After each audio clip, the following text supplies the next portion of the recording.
Our President Uhuru Kenyatta has spoken firmly as the Commander-in-Chief of the Armed Forces that Kenya will not cede an inch of its territory. During his last Mashujaa Day speech, Uhuru reiterated the responsibility to protect Kenya's territorial borders as left for the nation by those who fought for the freedom. As Leila Mohammed reports, the President honored the men and women in uniform, noting their contribution to the defense of Kenya's sovereignty. We must begin by protecting what was left behind to us by the heroes who liberated this country.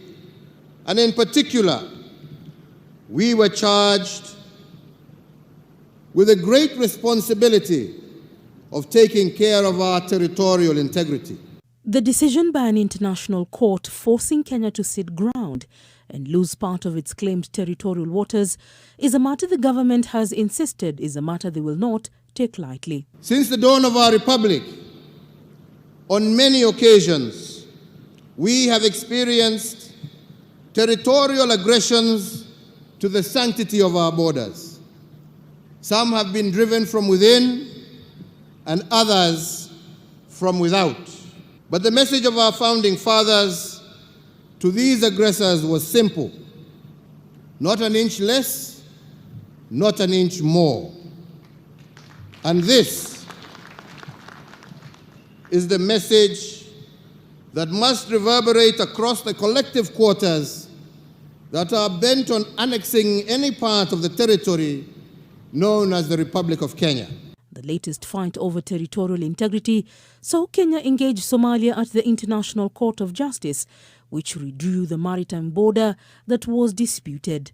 While Somalia accepted the court's decision, Kenya said it will not recognize a judgment from a court that it is not party to. With Kenya helping to enforce the peace in Somalia under AMISOM over the last 10 years, there have been calls by its host nation to have their stay end soon, a move that AMISOM doesn't see feasible as had been envisioned for December 2021.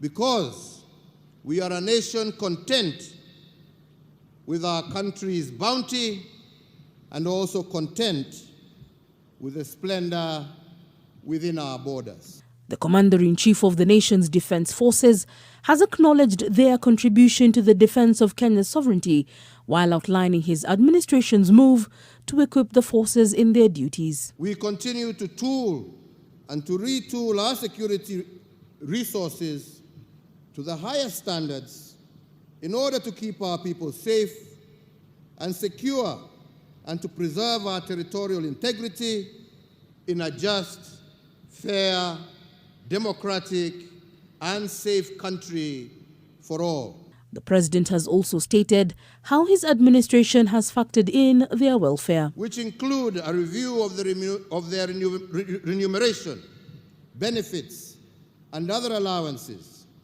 upgrading of housing, provision of insurance, and increasing the capacity of the health facilities used by our security personnel. Leila Mohammed, NTV.